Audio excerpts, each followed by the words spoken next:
আমি আপনি যদি আল্লাহকে যথাযথ ভয় পাইতাম তাহলে বলেন তো গুনাহ করার সুযোগ ছিল নাকি? সিসি ক্যামেরা সব সময় রেকর্ড করে না, সব সময় দেখে না, আল্লাহ সব সময় দেখে। এরপরে আল্লাহ তাআলা জানায় দেন, বান্দা শুধু যে আমি আল্লাহ তোমাদের ব্যাপারে জানি বিষয়টা এমন নয়, আরো শুনে নাও। আল্লাহ তাআলা বলেন, ইযিয়া তালাক্কাল মুতালাক্কিয়ানি আনিল ইয়ামিনি ওয়া আনিশ শিমালি কাঈদ। আল্লাহ রাব্বুল আলামিন আমাদের প্রত্যেকের দুই কাঁধে দুইজন ফেরেশতা নিযুক্ত করে রাখছেন। কোরআনুল কারীমের আরেক জায়গায় আল্লাহ তাআলা বলেন, কিরামান কাতিবিনা ইয়ালামুনা মা তাফআলুন। সম্মানিত লেখক দয় কিরামান কাতিবিন, এই সম্মানিত লেখক নয় জানে তোমরা কি করো। এই দুই ফেরেশতা আমি আপনি বালেগ হওয়ার পরে দুইজন দুই কাঁধে আমার আপনার সারা জিন্দেগির আমল লেখার জন্য বসে গেছে। আমি নেক আমল করতেছি, আমার ডান কাঁধের ফেরেশতা লিখতেছে। আমি বদ আমল করতেছি, আমার বাম কাঁধের ফেরেশতা লিখতেছে। এই দুইটা ফেরেশতা আমাদের সাথে আছে। শুধু তাই নয়, আরো একজন ফেরেশতা আল্লাহ তাআলা নিযুক্ত করে রাখছেন। আল্লাহ বলেন, মা ইয়ালফিযু মিন কাউলিন ইল্লা লাদাইহি রাকীবুন আতীদ। আল্লাহ তাআলা আমাদের প্রত্যেকের সাথে একজন সদা তৎপর ফেরেশতা নিযুক্ত করে রাখছেন, যার কাজ হলো আমরা জবান দ্বারা যেই শব্দটা বাহির করি সাথে সাথে সে সেই শব্দটাকে রেকর্ড করে রাখে। আমার আপনার প্রত্যেকটা শব্দ, প্রত্যেকটা আওয়াজ, প্রত্যেকটা কথা সবগুলা রেকর্ড করতেছে একজন ফেরেশতা। বলেন তো এটা আমার কথা নাকি আল্লাহ তাআলার কথা? আল্লাহ বললেন, বান্দা আমি তোমার অন্তরের ওয়াসওয়াসার ব্যাপারেও খবর রাখি। দুইজন ফেরেশতা তোমার সাথে দুই কাঁধে রেখে দিয়েছি। তোমার বদআমল নেকামল সম্পর্কে তারা জানে, শুধু জানে তা নয়, তারা লিপিবদ্ধ করে লেখা রাখে। আরো একজন ফেরেশতা আমি আল্লাহ তোমার সাথে নিযুক্ত দিয়ে রেখেছি, যে তোমার প্রতিটা কথাটাকে সংরক্ষণ করে, প্রতিটা কথা রেকর্ড করে রাখে। দুনিয়ার মধ্যে কিছু ফেরেশতা আছে কিছু জায়গায় যায় না। যেমন কারো ঘরের মধ্যে যদি কুত্তা থাকে, প্রাণীর ছবি থাকে, সেই জায়গায় রহমতের ফেরেশতা যায় না। আর কিছু ফেরেশতা আছে এরা কোনো সময় ছাড় দেয় না। বলেন তো কেউ যদি চিন্তা করে যে আমি ঘরের মধ্যে কুত্তা প্রাণীর ছবি টবি দিয়ে রাখবো যাতে আজরাইল না আসতে পারে, কুত্তার ছবি দিয়ে কুত্তা দিয়ে আজরাইলে ঠেকানো যাবে না? মালাকুল মাউত যথা সময়ে হাজির হয়ে যাবে। অনুরূপ ভাবে এই যে তিনজন ফেরেশতা আমার আপনার সাথে আছে, এরা কখনো আমাদের থেকে আলাদা হয় না। কেউ যদি জিনা করতে যায়, জিনা, এই তিনজন ফেরেশতা ওই জায়গায় উপস্থিত থাকে। কেউ চুরি করতে গেলে এই তিনজন ফেরেশতা থাকে। আল্লাহ তাআলা তো দেখতেছে। দেখুন, দুনিয়ার মানুষ দেখে ফেলবে এই ভয়ে আমি সামান্য অপরাধও করি না, অথচ আমার সাথে ফেরেশতারা আছে, আল্লাহ তাআলা দেখতেছে। এদের দেখাকে আমি ভয় করি না, এদের দেখার ব্যাপারে, শোনার ব্যাপারে, জানার ব্যাপারে আমি কোনো চিন্তাও করি না। আমি আপনাদের খেদমতে পবিত্র কোরআনুল কারীমের সূরা বাকারার 200 নম্বর আয়াত তিলাওয়াত করেছি। আল্লাহ তাআলার কাছে তৌফিক চাই, অল্প সময়ের মধ্যে আল্লাহ তাআলা কিছু কথা বলার তৌফিক দান করুন, যে কথাগুলো আমার এবং আপনাদের সকলের দুনিয়া এবং আখিরাতের জন্য কল্যাণকর হয়। সকলে বলি আমিন। দুনিয়াতে আমরা সবাই সফল হতে চাই। যে যেই লাইনে আছে সে সেই লাইনে সফল হতে চায়। ব্যবসায়ীর উদ্দেশ্য চাওয়া যে সে তার ব্যবসার লাইনে সর্বোচ্চ সফল হবে। যে খেলাধুলা করে, ক্রিকেট খেলে, ওর নিয়ত হলো ওর ওই লাইনে সর্বোচ্চ সফল ক্রিকেটার হবে। যে রাজনীতি করে তার উদ্দেশ্য হলো সে রাজনৈতিক লাইনে সফলতা অর্জন করবে, সফল হবে। অবৈধ লাইন যত আছে, যে চুরি করে সেও চিন্তা করে সে এলাকায় একজন সফল চোর হবে। ডাকাতি যে করে, সন্ত্রাসী যে করে, চাঁদাবাজি যে করে, দুর্নীতি যে করে, প্রত্যেকেই প্রত্যেকের লাইনে সফল হতে চায়। আল্লাহ তাআলা আমাদেরকে ঈমানের মতো দৌলত দান করেছেন, আমরাও তো সফল হতে চাই। চাই কি চাই না? মুমিনের সফলতা কোথায়? আল্লাহ তাআলা পবিত্র কোরআনুল কারীমের মধ্যে বলেন, ফামান যুহজিহা আনিন নার ওয়া উদখিলাল জান্নাতা ফাকাদ ফাজ। আল্লাহ রাব্বুল আলামিন বলেন, ফামান যুহজিহা আনিন নার ওয়া উদখিলাল জান্নাতা ফাকাদ ফাজ, যে জাহান্নাম থেকে বেঁচে জান্নাতে প্রবেশ করলো, জাহান্নাম থেকে বেঁচে জান্নাতে যেতে পারলো, আল্লাহ রাব্বুল আলামিন বলেন ফাকাদ ফাজ, সেই ব্যক্তি সফল হয়ে গেল। তাহলে মুমিনের সফলতা হলো জান্নাতে যাওয়ার মধ্যে, জাহান্নাম থেকে বাঁচার মধ্যে। এখন প্রশ্ন হলো, মুমিন সফল হবে, কিন্তু সফলতার এই পরিশ্রম, সফলতার বীজ মুমিন কোথায় বপন করবে? কেউ যদি চায় আমি 4 মাস পরে সুন্দর মতো আমার বাড়িতে কিছু ধান, কিছু ফসল ঘরে তুলবো, বলেন তো, যার জমি আছে, ক্ষেত আছে, সে যদি এই নিয়ত করে ঘরে বসে থাকে, 4 মাস পরে যদি জমিতে যায় কোনো ফসল পাবে নাকি?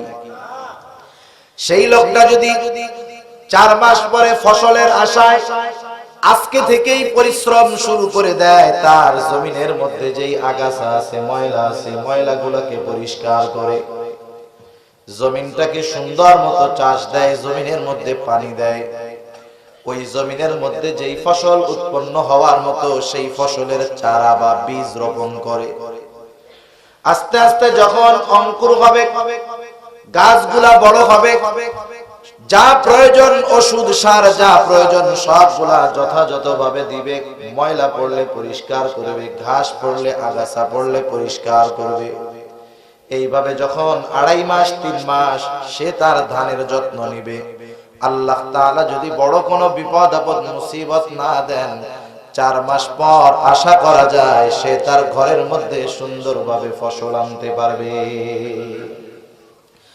তাহলে পরিশ্রম আগে, সফলতা পরে। অনুরূপভাবে পরিশ্রম আগে, সফলতা পরে। দুনিয়া হলো পরিশ্রমের জায়গা, আর কিয়ামতে হবে সফলতা অথবা বিফলতার জায়গা। এজন্য সফলতা এটা দুনিয়া থেকেই মানুষ অর্জন করে।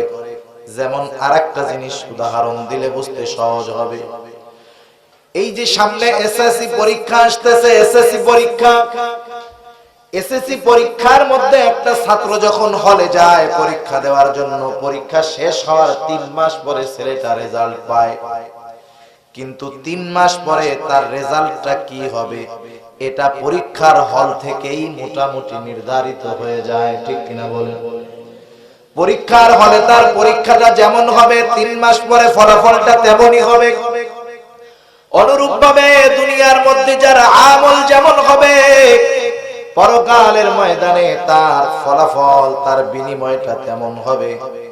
দুনিয়ায় যদি ঈমান আমল হয়, সুন্দর হয়, সুন্দর আমল হয়, তাহলে পরকালে তার সফলতা আশা করা যায়। কিন্তু দুনিয়াতে যদি বেঈমান হয়, বদআমলি হয়, তাহলে পরকাল তার জন্য সফলতার জায়গা নয়, পরকালটা তার জন্য ব্যর্থতা আর বিফলতার জায়গা হয়ে যাবে। সেজন্য সফলতা মূলত অর্জন করতে হয় দুনিয়া থেকে। সফলতার সার্টিফিকেট পাওয়া যায় কিয়ামতের ময়দানে। আল্লাহ রাব্বুল আলামিন পবিত্র কোরআনুল কারীমের বিভিন্ন জায়গায় মুমিন কিভাবে সফল হবে, সফলতার চাবিকাঠি আল্লাহ তাআলা জানায় দিয়েছেন। এই সূরা আলে ইমরানের শেষ আয়াতেও আল্লাহ রাব্বুল আলামিন সফলতার চাবিকাঠি আমাদেরকে জানায় দিয়েছেন। আল্লাহ তাআলা জানিয়ে দিয়েছেন, কোন মুমিন যদি 4টি গুণে গুণান্বিত হয়, আল্লাহ তাআলা বলেন সেই মুমিন সফল মুমিন হয়ে যাবে। কয়টি গুণ? 4টি গুণ। খেয়াল দিয়ে শুনবেন। আল্লাহ তাআলা মুমিনদেরকে উদ্দেশ্য করে বলেন, হে ঈমানদারেরা, ইয়া আইয়ুহাল্লাযীনা আমানু, হে ঈমানদারেরা, 1 নম্বরে আল্লাহ তাআলা বলেন ইসবিরু, তোমরা সবর করো। 2 নম্বর গুণ হলো শুধু সবর করলে হবে না, কিছু জায়গায় সবর, কিছুদিন সবর, কিছুক্ষণ সবর, এটা নয়। আল্লাহ তাআলা দ্বিতীয় গুণ হিসাবে বললেন অসাবিরু, তোমরা সবরের উপরে অটল থাকো। ওয়ারাবিতু, সর্বদা তোমরা জিহাদের জন্য প্রস্তুত থাকো। 4 নাম্বার আল্লাহ বলেন ওয়াত্তাকুল্লাহ, তোমরা আল্লাহ তাআলাকে ভয় করো। এই 4টি গুণে গুণান্বিত হবে যেই মুমিন। আল্লাহ তাআলা বলেন লাআল্লাকুম তুফলিহুন। লাআল্লাহ কোরআনুল কারীমের মধ্যে আসলে নিশ্চয়তার অর্থ দেয়। তার মানে হলো আল্লাহ বলতে চান, হে মুমিন, যেই মুমিন এই 4টি গুণে গুণান্বিত হবে সেই মুমিন সফল মুমিন হয়ে যাবে। 1 নাম্বার গুণের কথা আল্লাহ তাআলা বললেন ইসবিরু, তোমরা সবর করো। সবর, শুধু সবর করবে না, সবরের উপরে অটল থাকবা। সর্ব অবস্থায় সবরের উপরে অটল থাকতে হবে। এখন প্রশ্ন হলো সবর আমরা কিসের মধ্যে করব? সবর কি শুধু বিপদ আপদ মুসিবতের মধ্যেই হয় নাকি? মুফাসসিরিনে কেরাম জানায় দেন যে সবর 3 ভাগে বিভক্ত। তাফসীরে মাআরিফুল কোরআন সহ যত প্রসিদ্ধ তাফসীর আছে, প্রত্যেকটা তাফসীরের মধ্যে সবরের 3টি শাখা তথা সবরকে 3 প্রকারে ভাগ করা হয়েছে। মুমিন সবর করবে, সবরের উপরে অটল থাকবে। 1 নাম্বার সবর কোথায় করবে মুমিন? মুফাসসিরিনে কেরাম বলেন 1 নাম্বার সবর হলো সবরুন আলা তাআত, আনুগত্যের মধ্যে সবর তথা ইবাদতের মধ্যে সবর। 2 নাম্বার হলো সবরুন আনিল মাআসি, সবর হবে গুনাহ থেকে বেঁচে থাকার ক্ষেত্রে সবর। 3 নাম্বার হলো সবরুন আনিল মাসায়েব, বিপদ আপদ মুসিবতের ক্ষেত্রে সবর। 1 নাম্বার সবর হলো সবরুন আলা তাআত, আই সবরুন আলাল ইবাদাহ, আল্লাহ তাআলার আনুগত্যের মধ্যে সবর তথা ইবাদতের মধ্যে সবর। এখন ইবাদতের মধ্যে সবর আবার কি জিনিস? ইবাদতের মধ্যে যদি সবর হয় তাহলে সেই ইবাদতটা সুন্দর হয়। কারণ আল্লাহ তাআলা আমাদেরকে অনেক বেশি ইবাদত করতে বলেছেন, বিষয়টা এমন না। বরং আল্লাহ রাব্বুল আলামিন বলেছেন, আমি তোমাদের কাছে সুন্দর ইবাদত চাই। কোরআনুল কারীমের মধ্যে আল্লাহ তাআলা সূরা মুলকের মধ্যে বলেন, আল্লাযী খালাকাল মাউতা ওয়াল হায়াতা লিয়াবলুয়াকুম আইয়ুকুম আহসানু আমালা। আল্লাহ রাব্বুল আলামিন বলেন, আমি মাউত এবং হায়াত, মরণ এবং জীবনকে সৃষ্টি করেছি লিয়াবলুয়াকুম, তোমাদের পরীক্ষা করার জন্য, অর্থাৎ আমাদের পরীক্ষা করার জন্য। এখন যদি আমরা প্রশ্ন করি, আল্লাহ আপনি কি পরীক্ষা করবেন? আল্লাহ তাআলা বলেন আইয়ুকুম আহসানু আমালা। আল্লাহ তাআলা বলেন পরীক্ষা হলো তোমাদের মধ্যে কার আমল কত সুন্দর। তাহলে আল্লাহ তাআলা আমাদের কাছে বেশি আমল চায় নাকি সুন্দর আমল চায়? জোরে বলেন, বেশি আমল না সুন্দর আমল? এক জায়গায় পাইলাম ইবাদতের মধ্যে সবর, আর এক জায়গায় পাইলাম সুন্দর আমল। এখন যদি আমার আপনার আমলটাকে সুন্দর আমল করতে হয় আর সবরওয়ালা ইবাদত যদি করতে হয়, সবরওয়ালা আমল করতে হয়, কোন মানুষ যদি তার আমলকে সবরওয়ালা সুন্দর আমল হিসাবে আল্লাহর সামনে পেশ করতে চায়, তাহলে ওই ইবাদতের মধ্যে 2টা জিনিস লাগবে। কয়টা জিনিস? 2টা জিনিস। একটা থাকবে আর একটা থাকবে না, তাইলে কাজ হবে না। একটা অনেক বেশি আর একটা নাই, তাহলে কাজ হবে না। 2টার সমন্বয় লাগবে। এই যে লাইটটা জ্বলতেছে কত সুন্দর, এই লাইটের সাথে তার আছে কয়টা? জোরে বলেন কয়টা? 2টা তার। একটার মধ্যে কারেন্ট আছে আর একটার মধ্যে কারেন্ট নাই। 220 ভোল্টের কারেন্টের লাইন দেওয়া আছে ওখানে। যদি কোন সময় ভোল্টেজ কম থাকে, 220 ভোল্টের কমও থাকে, তাহলে ও লাইটটা এত আলো না হলেও কম আলো দেয়। এখন কেউ যদি চিন্তা করে সারাটা জিন্দেগি 2টা লাইন দিয়া লাইট জ্বালাইলাম, এইবার ডাইরেক্ট পাওয়ার হাউস থেকে একটা কারেন্টের লাইন এনে এই লাইটের এক পাশে লাগায় দিব, আর্থিং লাইন দিব না। বলেন তো কিয়ামত পর্যন্ত যদি শুধু ওই একটা কারেন্টের লাইন দিয়ে চেষ্টা করে, এই লাইটটাকে জ্বালাতে পারবে কি পারবে না? কিচ্ছু লাগবে না, সাথে আর্থিং লাগায় দিলে লাইট জ্বলে উঠবে, কিন্তু একটার মধ্যে ভোল্টেজ যত বেশি হোক কারেন্টের লাইট জ্বলবে না। সেজন্য এই দুইটা জিনিস এমন দুইটা জিনিস, প্রত্যেকটা ছোট বড় আমল, এই দুইটা জিনিস যদি ওই ছোট বড় আমলের মধ্যে না থাকে কাজ হবে না। যদি ছোট আমলের মধ্যে ওই দুইটা জিনিস থাকে ওটা আল্লাহর কাছে দামি হয়ে যাবে। আর অনেক বড় আমলের মধ্যেও যদি ওই দুইটা জিনিসের সমন্বয় না ঘটে, তাহলে ওই বড় বেশি আমলটাও আল্লাহ তাআলার কাছে কোনো দামি বলে বিবেচিত হবে না। বলেন তো আমাদের ছোট বড় সব ইবাদতের একমাত্র হকদার কে? আল্লাহ। আমার আপনার সকল প্রকার ইবাদতের একমাত্র হকদার হলেন আল্লাহ। হকদার যেহেতু আল্লাহ, সুতরাং আমার আপনার জীবনের ছোট বড় সব আমল কার সন্তুষ্টির জন্য করতে হবে?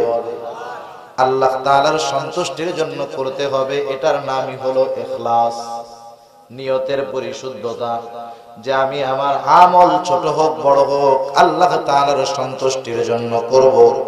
রাসূল আকরাম সাল্লাল্লাহু আলাইহি ওয়াসাল্লাম সেই কথাই বলেন, আখলিস দীনাকা ইয়াকফিকা আল-আমালুল কলিল।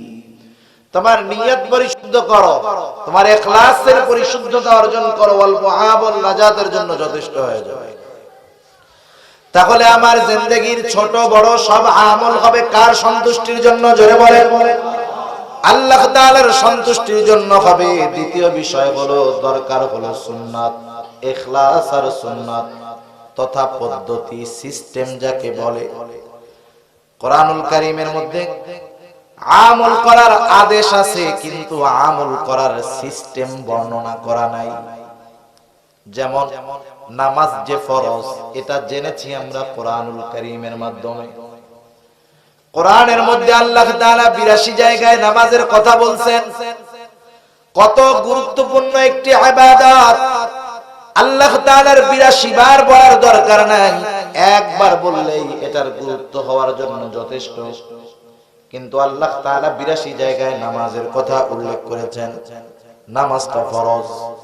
বলেন তো কোরআনুল কারীম থেকে সারা দুনিয়ার মুফাসসিরদেরকে যদি দায়িত্ব দেওয়া হয়, ও দুনিয়ার মুফাসসিরেরা তোমরা শুধুমাত্র কোরআন থেকে হাদিস দেখবা না, রাসূলের সুন্নাহ রাসূলের জীবন আদর্শ বাদ দিয়ে শুধুমাত্র কোরআন থেকে বের করে দাও। আমরা ফজরের 2 রাকাত ফরজ অথবা সুন্নাত নামাজ যেইভাবে পড়ি শুধুমাত্র কোরআন থেকে বের করে দাও।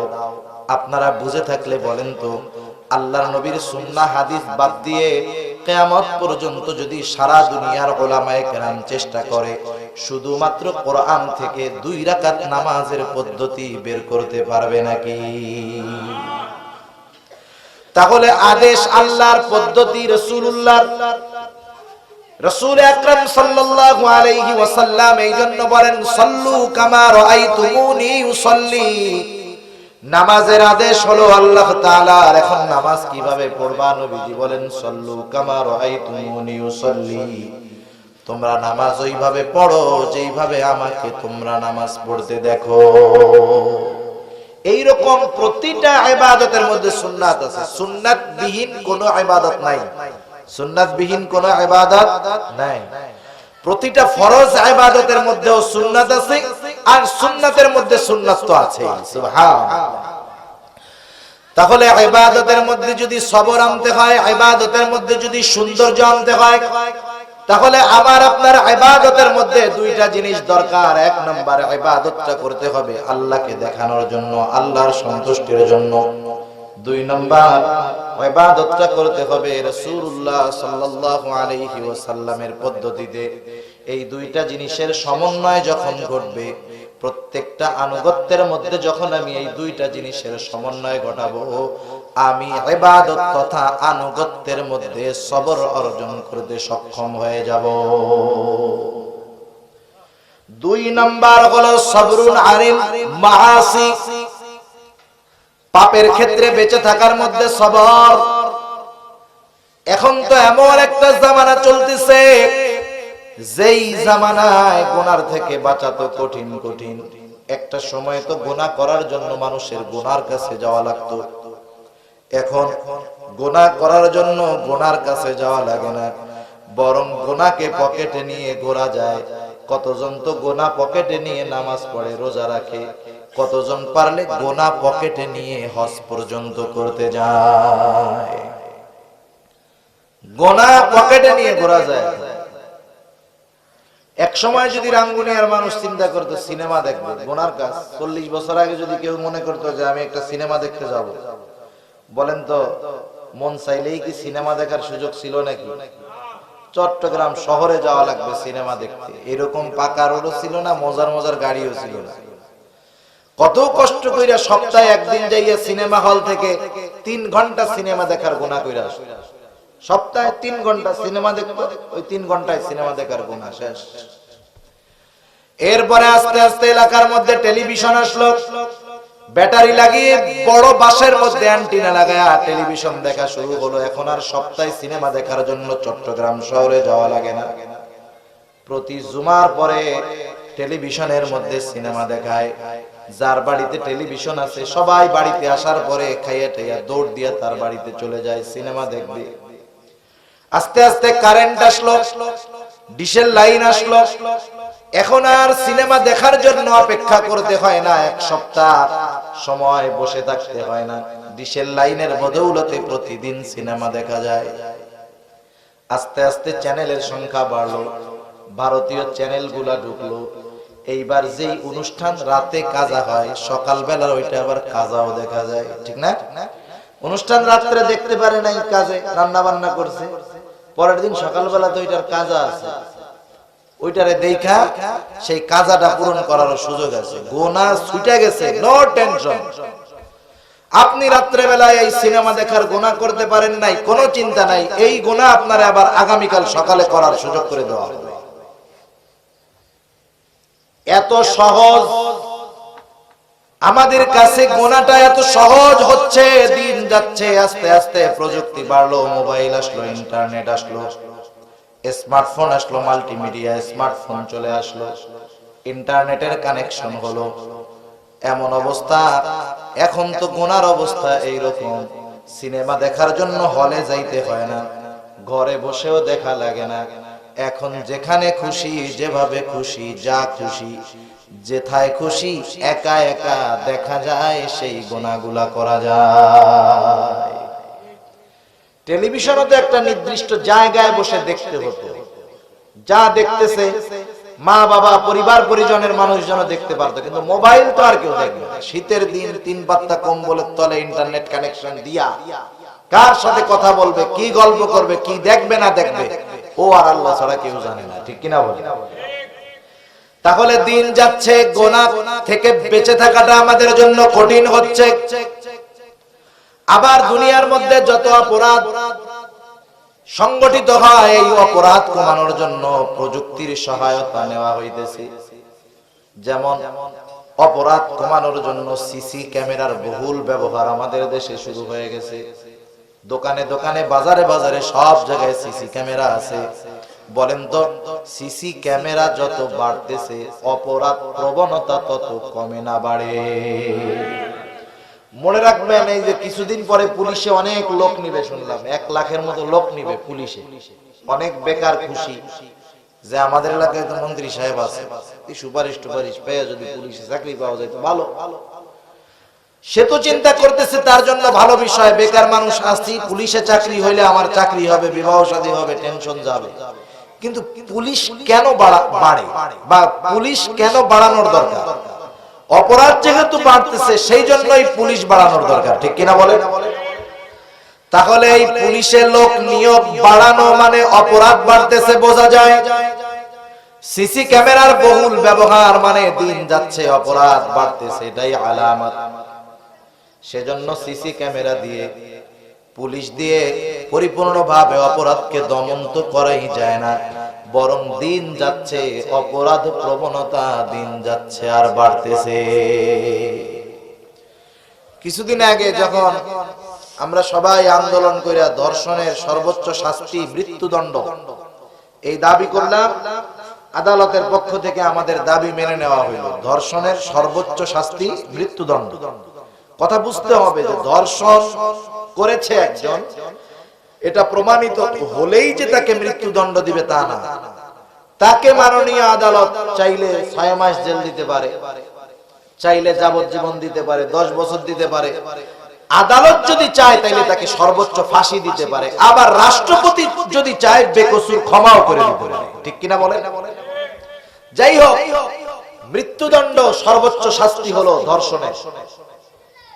এই বিষয়টা কার্যকর হওয়ার পরে, মানে এই আইনটাকে করার পরে ধর্ষণ কি কমে গেছে বাংলাদেশে?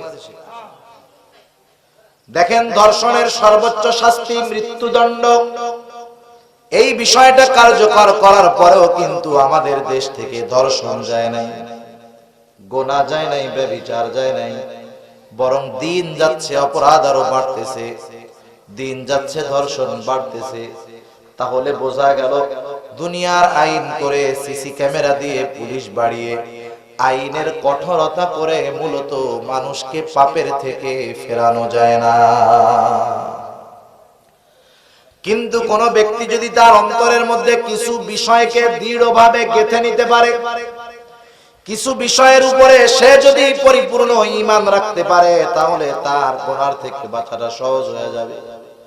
মনে করেন একজন সিসি ক্যামেরার সামনে নাইলে গুনাহ করে না, পেছনে তো করে। যুবক ইফটিজিং করে, সাথে বাপ আছে, এখন তো সে ইফটিজিং করবে না, কিন্তু বাবা না থাকলে তো করবে। একজন চুরি করে, লোকজন আছে তাই চুরি করে না, কিন্তু লোকজন না থাকলে তো সে চুরি করবে। এটাই তো স্বাভাবিক বিষয়। তার মানে মানুষ সিসি ক্যামেরার ভয়ে, পুলিশের ভয়ে, মানুষের ভয়ে পাপ করে না, কিন্তু একা একা যখন থাকে, সুযোগ যখন পায়, সে কিন্তু পাপ করতে ছাড়ে না। ঠিক কিনা? কিন্তু কিছু বিষয়, ওই বিষয়গুলা যদি তার অন্তরের মধ্যে থাকে, সে একা একা যখন থাকবে তখনও চিন্তা করবে অপরাধ করা যাবে না, কারণ তার অন্তরের মধ্যে চিন্তা থাকবে দুনিয়ার কেউ আমাকে দেখতেছে না ঠিক, কিন্তু আমি আমার আল্লাহ রাব্বুল আলামিনের নজরের বাহিরে নাই। এক নম্বর চিন্তা, গুনার থেকে যদি বাঁচতে হয় তাহলে সর্বহালতে এই চিন্তা আমার মধ্যে রাখতে হবে যে আমাকে সর্ব অবস্থায় দেখতেছে কে? আমার এলাকার মানুষ আমাকে দিনে দেখে, রাতে দেখে না। সিসি ক্যামেরার সামনে গেলে দেখে, পেছনে গেলে দেখে না, কিন্তু আল্লাহ তাআলা কেমন দেখা দেখে। আল্লাহ বলেন, ওয়ালাকাদ খলাকনাল ইনসানা ওয়া না'লামু মা তুওয়াসওয়িসু বিহি নাফসুহু ওয়া নাহনু আকরাবু ইলাইহি মিন হাবলিল ওয়ারিদ। আল্লাহ রাব্বুল আলামিন বলেন, ওয়ালাকাদ খলাকনাল ইনসান, আল্লাহ তাআলা বলেন আমি মানুষকে সৃষ্টি করেছি, শুধু সৃষ্টি করেছি তা নয়, ওয়া না'লামু মা তুওয়াসওয়িসু বিহি নাফসু, আমি জানি মানুষের অন্তরের মধ্যে কোন জিনিসে ওয়াসওয়াসা দেয়। বলেন তো, ওয়াসওয়াসাটা কি দেখা যায় নাকি? অন্তরের মধ্যে যেই জিনিসের চিন্তা আসে, খারাপ চিন্তাটা ওয়াসওয়াসা, ভালো চিন্তা তো ভালো। চিন্তা খারাপ হোক আর ভালো হোক, এটা কেউ দেখতে পারে? দুনিয়ার মধ্যে কত প্রযুক্তি আছে, মেডিকেল সায়েন্স কত প্রযুক্তি বের করেছে। মেশিনের মধ্যে আমাকে আপনাকে দিয়ে দিবে আমার আপনার দেহের কোন জায়গায় কি সমস্যা, সব কিছু সে অটোমেটিক নিরূপণ করবে, বের করে ফেলবে। বলেন তো, ওই মেশিনের মধ্যে যদি আমারে আপনারে ঢুকায়া দেয়, আমার অন্তরের মধ্যে কোন জিনিসে ওয়াসওয়াসা দেয়, সেইটা কি মেশিন দেখতে পারবে নাকি? তাহলে দুনিয়ার কোনো মেশিন নাই, দুনিয়ার কোনো প্রযুক্তি নাই আমার অন্তরের অবস্থা জানতে পারে। অথচ আল্লাহ তাআলা বলতেছেন, ও আমার বান্দা, আমি আল্লাহ তোমাকে সৃষ্টি করেছি, শুধু সৃষ্টি করেছি তা নয়, তোমার অন্তরে কোন জিনিসে ওয়াসওয়াসা দেয় আমি আল্লাহ সেটাও জানি। আল্লাহ তাআলা বলেন, কেন জানি জানো? আমরা যদি আল্লাহরে প্রশ্ন করি, আল্লাহ বলছে আমি তোমার অন্তরের ওয়াসওয়াসা জানি। এখন আমরা আল্লাহরে প্রশ্ন করতে পারি, আল্লাহ আপনি কেমনে জানেন? কেন জানেন? কারণটা কি?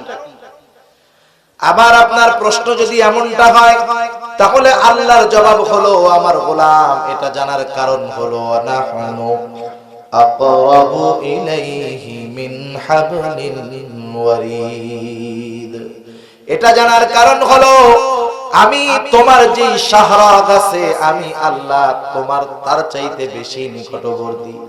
আমার শাহরাগের চাইতেও আমার আপনার বেশি নিকটবর্তী কে? জবান খুলে বলেন। আল্লাহ তাআলা সবচাইতে বেশি নিকটবর্তী আমার আপনার। আল্লাহ রাব্বুল আলামিন আমি আমার থেকে যত নিকটে, আমি আমার থেকে যত কাছে, তার চাইতে বেশি কাছে কে? আমি তো যেটা দিয়া দেখি সেটারেও দেখি না। আমরা কি দিয়ে দেখি? চোখ দিয়ে। আয়না ছাড়া কোনোদিন কেউ নিজের চোখ দেখছেন? দেখি চোখ দিয়ে, সেটারই জিন্দেগিতে দেখি। আমরা যেটা দিয়া বলি আয়নাবিহীন, বলেন তো আমরা কোনোদিন সেটারে দেখছি নাকি? তাহলে আমি তো আমার গুলারেই দেখি না, অথচ আমার অন্তরের গহীন কোণে কোন ওয়াসওয়াসা আছে, এটাকেও আল্লাহ রাব্বুল আলামিন দেখেন এবং জানে। যে আল্লাহ এমন দেখা দেখে, সেই আল্লাহ রাত্রে দেখতে পারে না। কি বলেন? পারে তো? আল্লাহ দিনে যেমন দেখে, রাতে তেমন দেখে। সব সৃষ্টিকে আল্লাহ তাআলা একত্রে সমানভাবে দেখে। সুবহানাল্লাহ। এক জায়গায় রাত আর এক জায়গায় দিন, এই জন্য দিনেরটা দেখে রাতেরটা দেখে না, বিষয়টা এমন না। আল্লাহ তাআলা সবাইকে সেম ভাবে দেখে, সবাইকে সেম ভাবে শুনে। গোটা দুনিয়াতে 700 কোটির উপরে মানুষ আছে। শুধু যে মানুষ আল্লাহকে ডাকে তা না, সমগ্র সৃষ্টি আল্লাহ তাআলাকে ডাকে। সুবহানাল্লাহ। যত সৃষ্টি আছে তারা প্রত্যেকেই আল্লাহ তাআলার তাসবিহ পাঠ করে। আল্লাহ তাআলা বলেন, সাব্বাহা লিল্লাহি মা ফিস সামাওয়াতি ওয়া মা ফিল আরদ। আল্লাহ রাব্বুল আলামিন জানায় দিয়েছেন, আসমান জমিনে যত প্রাণী আছে, যত মাখলুক আছে, যত সৃষ্টি আছে, সব আল্লাহ তাআলার তাসবিহ পাঠ করে। সারা দুনিয়ার সব সৃষ্টি, শুধু মানুষ না, একই সাথে 700 কোটি মানুষ সহ এক সময় যদি একই সাথে এক একজন একটা কথা বলে, এক এক ধরনের কথা বলে, আল্লাহ রাব্বুল আলামিন প্রত্যেকটা সৃষ্টির কথা শুনেন এবং প্রত্যেকের আলাদা আলাদা কথাগুলাকেও আল্লাহ তাআলা বুঝতে পারেন। যেমন মনে করেন এখানে আপনারা যে কয়জন আছেন, সবাই যদি এক কথা বলে, একটা শব্দই বলে, তাহলে এটা বোঝা সহজ। কিন্তু এক একজন এক এক কথা বলতেছে, একজন বলতেছে সুবহানাল্লাহ, আরেকজন আলহামদুলিল্লাহ, আরেকজন আল্লাহু আকবার। এরকম 200 মানুষ থাকলে 200 জন 200 প্রকারের শব্দ বলতেছে। এই শব্দ যখন একত্রে জোরে জোরে বলবে, আমি যদি চুপ কইরা আপনাকে ওটা শোনার চেষ্টা করি, ওই শব্দ মাখাইয়া এমন এক শব্দ হবে কিছুই বোঝা যাবে না। ঠিক কিনা বলেন? কিন্তু আমরা যে শব্দগুলো এক একজনে আলাদা আলাদা শব্দ বলতেছি, আল্লাহ তাআলা প্রত্যেকটা শব্দকে স্পষ্টভাবে শুনতে পান, বুঝতে পারেন। সুবহানাল্লাহ। আল্লাহ হলেন এমন শ্রোতা। আল্লাহ রাব্বুল আলামিন সর্ব অবস্থায় সব সময় আমাকে দেখেন। আমার তো এই চিন্তা থাকার দরকার, আমি আমার বাবা দেখে ফেলবে এই ভয়ে আমি গুনাহ করি না, এই লজ্জায় গুনাহ করি না। পাশের বাড়ির চাচা আমাকে খুব ভালো জানে, মহব্বত করে ভালোবাসে, কিন্তু আমারে যদি কোনোদিন দেখে আমি সিগারেট খাইতেছি, চাচা দেখা ফেললে আমি লজ্জা পাবো। চাচার ভয়ে আমি গুনাহ করলাম না, চাচাকে লজ্জা পেয়ে আমি গুনাহ করলাম না।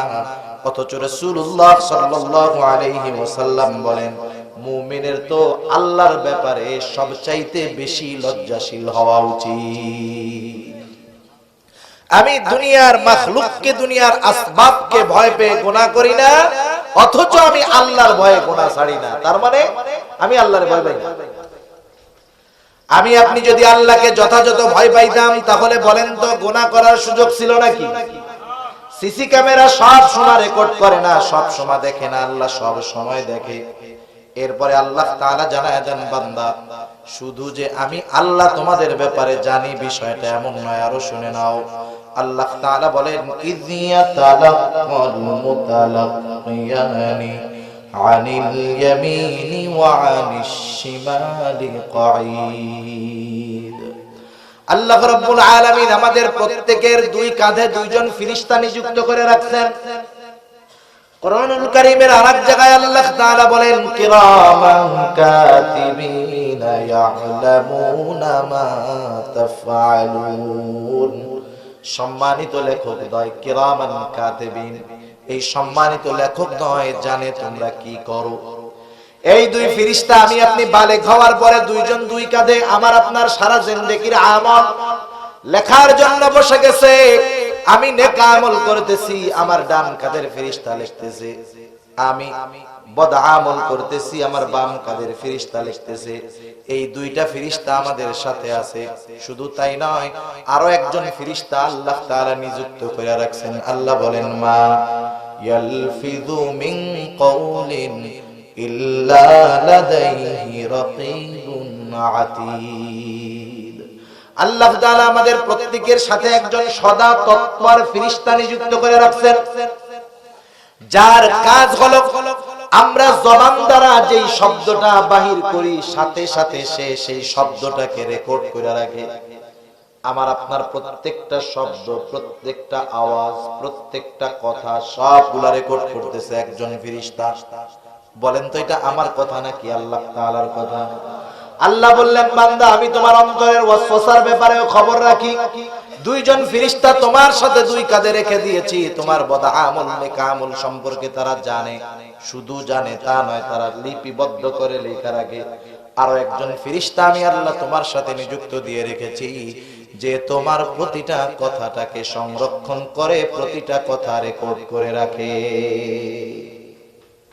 মনে করেন আপনি যদি জানতে পারেন যে আপনার নাম্বারটাকে ট্র্যাক করা হয়েছে, ট্র্যাকিং করা হয়েছে, আপনার পুরা মোবাইল নাম্বার ট্র্যাকিং, মানে আপনারা যদি কেউ ফোন দেয় ওই ফোন শুধু আপনার কাছে যায় না, আরো একটা জায়গায় যায়।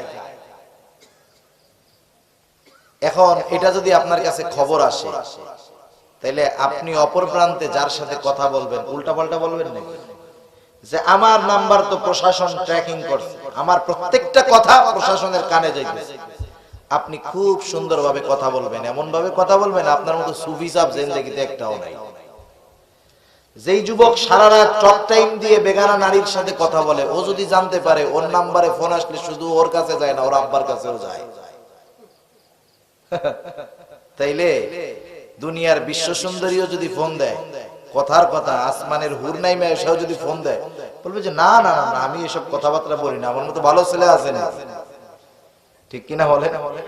কারণ নাম্বার ট্র্যাকিং হয়ে গেছে আব্বার কাছে, এখন কি আর এসব চলবে? আমার আপনার কথার ট্র্যাকিং হয়ে গেছে এই ফেরেশতার কাছে, রেকর্ড করে ফেলতেছে সে।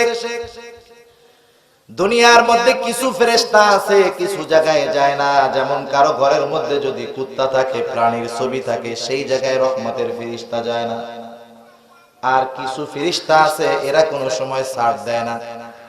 বলেন তো কেউ যদি চিন্তা করে যে আমি ঘরের মধ্যে কুত্তা প্রাণীর ছবি টবি দিয়ে রাখবো যাতে আজরাইল না আসতে পারে, কুত্তার ছবি দিয়ে কুত্তা দিয়ে আজরাইলে ঠেকানো যাবে না? মালাকুল মাউত যথা সময়ে হাজির হয়ে যাবে। অনুরূপ ভাবে এই যে তিনজন ফেরেশতা আমার আপনার সাথে আছে, এরা কখনো আমাদের থেকে আলাদা হয় না। কেউ যদি জিনা করতে যায়, জিনা, এই তিনজন ফেরেশতা ওই জায়গায় উপস্থিত থাকে। কেউ চুরি করতে গেলে এই তিনজন ফেরেশতা থাকে। আল্লাহ তাআলা তো দেখতেছে। দেখুন দুনিয়ার মানুষ দেখে ফেলবে এই ভয়ে আমি সামান্য অপরাধও করি না, অথচ আমার সাথে ফেরেশতারা আছে, আল্লাহ তাআলা দেখতেছে। এদের দেখাকে আমি ভয় করি না, এদের দেখার ব্যাপারে, শোনার ব্যাপারে, জানার ব্যাপারে আমি কোনো চিন্তাও করি না। কেন করি না? কারণ এদেরকে দেখা যায় না। যদি এদেরকে দেখা যায়, এক্সাম্পল মনে করেন ফেরেশতা দুইজনকে দেখা যায়, এই তিনজনকেই দেখা যায়, তাহলে কেউ গুনাহ করতো? গুনাহ করতো না। অথচ এরা আমাদের সাথে আছে, আমরা দেখতে পারতেছি না। শুধু এতটুকু আছে, কোনো সন্দেহ নাই, শুধুমাত্র দেখতে পারি না। এই কারণে এরা আছে, আমরা চিন্তাও যা মন চায় তাই, যা মন চায় তাই। শুধু তাই না, এরা যে আমার আপনার সাথে আছে এতটুকুই শেষ নয়। আমি আপনি যেই অঙ্গ প্রত্যঙ্গের দ্বারা গুনাহগুলা করি, গুনাহ সংগঠিত হওয়ার জন্য দরকার হলো হাতের, দরকার হলো পায়ের, দরকার হলো চোখের, দরকার হলো কানের, দরকার হলো চামড়ার। অন্তরের বিষয়টা তো আল্লাহ তাআলা জানতেছেনই। কিয়ামতের ময়দানে আমি যেই অঙ্গ প্রত্যঙ্গের দ্বারা গুনার মজা নিলাম, দুনিয়ার মধ্যে যেই অঙ্গ প্রত্যঙ্গের দ্বারা আমি গুনাহ করলাম, এরাও তো কিয়ামতের ময়দানে আমার বিপক্ষে সাক্ষী হিসাবে দাঁড়ায়া যাবে। হাত, পা, চোখ, কান এরা প্রত্যেকে হইল আল্লাহর গোয়েন্দা। বলেন তো, এই যে আপনাদের অঞ্চলে রাঙ্গামাটি ওইদিকে সন্ত্রাসী বাহিনী আছে না নাই? গভর্নমেন্টের পক্ষ থেকে অনেক সময় অনেককে নিযুক্ত করে দেওয়া হয় গোয়েন্দা বাহিনীর, যে যাও, তোমার কাজ হলো অমুক এলাকায় একটা সন্ত্রাসী গ্রুপ আছে, তুমি এদের গোটা গ্রুপের খোঁজ খবর নিবা, A to Z সব খোঁজ খবর নেওয়ার পরে ওদেরকে আমরা আটক করব। এই দায়িত্ব দিয়ে যখন গোয়েন্দা অফিসারকে পাঠিয়ে দেওয়া হলো, ও ওদের সাথে ছলে বলে কলে কৌশলে মিশে গেল, সন্ত্রাসীদের একজন সদস্য হয়ে গেল। এইবার যদি ওই সন্ত্রাসীরা তাকে সাথে কইরা ডাকাতি করতে নিয়ে যায়, বলেন তো বাধা দিবে? গোয়েন্দা ওদের সাথে ডাকাতি করবে, যদি নেশা করা লাগে নেশা করবে, সব অপরাধ ওদের সাথে তাইকা করবে। ততক্ষণ পর্যন্ত করবে যতক্ষণ না ওদের ব্যাপারে পরিপূর্ণ খবরাখবর সে জানতে পারে। যখন তাদের ব্যাপারে পরিপূর্ণ খবর সে জানতে পারবে, এইবার হেডকোয়ার্টারে ফোন লাগায়া দিবে যে এদের ব্যাপারে এই তথ্যগুলা পাওয়া গেছে, এবার তোমরা আসো, সবগুলাকে আটক করা হবে। এবার ফোর্স আসবে, সবাইকে আটকায়া ফেলবে। এখন সবাইকে আটকানোর পরে ওই গোয়েন্দা অফিসারও তো আছে, তাকে তো তারা আর আটকাবে না। এবার যদি ওই সন্ত্রাসীরা বলে, এই পুলিশ আমাকে ধরলি, করে কেন ধরিস না, ও তো আমাদের সাথে ছিল, বলেন তো এই কথা বলার পর ওকে তো অ্যারেস্ট করবেই না, বরং যে এই কথা বলবে তার মুখে বুট দিয়ে একটা লাথি মেরে দিবে। বলবে, বেটা ওনারে ধরতে বলস, তোদের সাথে থাকছে ঠিক, চিনিস উনি কে? উনি হলেন আমাদের অফিসার, ওনার কারণেই তো তোদেরকে ধরছে, উনি তো এই কাজের কারণে গোল্ড মেডেল পেয়ে যাবে, জাতীয় পুরস্কার পেয়ে যাবে। অথচ সব অপরাধ সে করছে, মদ খাইছে, চুরি করছে, ডাকাতি করছে, ওদের সাথে মিশামিশা। বলেন তো এই অপরাধ করার কারণে তারা কি শাস্তি দিবে নাকি? বরং আরো কি দিবে? পুরস্কৃত করবে। এই হাত, পা, চোখ, কান এগুলা হলো আমার আপনার সাথে থাকা আল্লাহর গোয়েন্দা। হাদিসের মধ্যে আসছে, যখন আল্লাহ রাব্বুল আলামিন গুনাহগারদের পাপের খাতা আমলনামা মেইলা ধরবে, যেগুলা তোমার গুনাহ, তোমার গুনাহ, বান্দা অস্বীকার করবে, বলবে আল্লাহ না, আমি কোনোদিন এই গুনাহগুলা করি নাই। এবার ওই লোকটা নিজেই বলবে, আল্লাহ এই যে আমার হাতের গোনাটা লেখা আছে, এই গোনাটা আমি হাত দিয়া করছি, কেউ সাক্ষী দিলে আমি বিশ্বাস করব না। হাত দিয়ে গোনা করেছি, হাতকেই সাক্ষী দিতে হবে। পা দিয়ে গোনা করেছি, পাকেই সাক্ষী দিতে হবে। জবান দিয়ে গোনা করেছি, জবানকেই সাক্ষী দিতে হবে।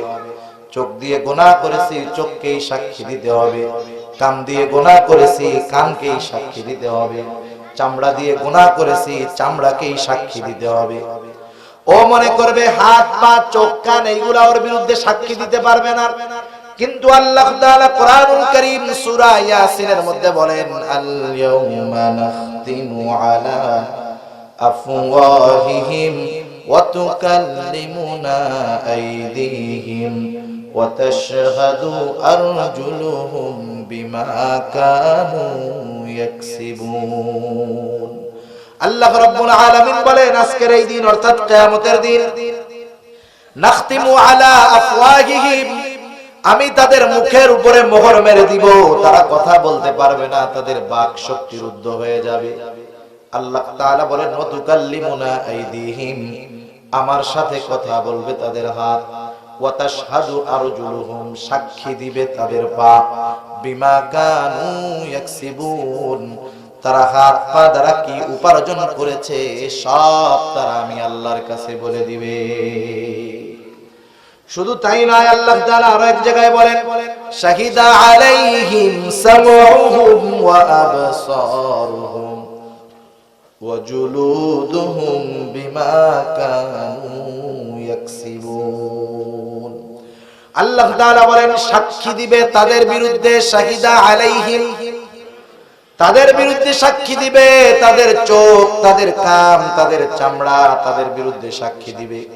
দুনিয়াতে হাতও কথা কয় না, পাও কথা কয় না, চোখও কথা কয় না, কানও কথা কয় না, চামড়াও কথা কয় না। কথা কয় নাকি? কথা বলে না। কিয়ামতের ময়দানে যখন কথা বলবে, অপরাধের সাক্ষীগুলা দিবে, ওরা বলবে আয় রে করে কি, এগুলো আবার কথা কয় কি? ওরা থান্ডার্ড হয়ে যাবে, হতভম্ব হয়ে যাবে, কিংকর্তব্য বিমূঢ় হয়ে যাবে। ওরা সেই দিন প্রশ্ন করবে, চামড়াকে প্রশ্ন করবে, ক্বালু লিজুলুদিহিম লিমা শাহিদতুম আলাইনা। চামড়াকে বলবে, কি ব্যাপার, তোমরা আমার বিরুদ্ধে কেন সাক্ষী দাও?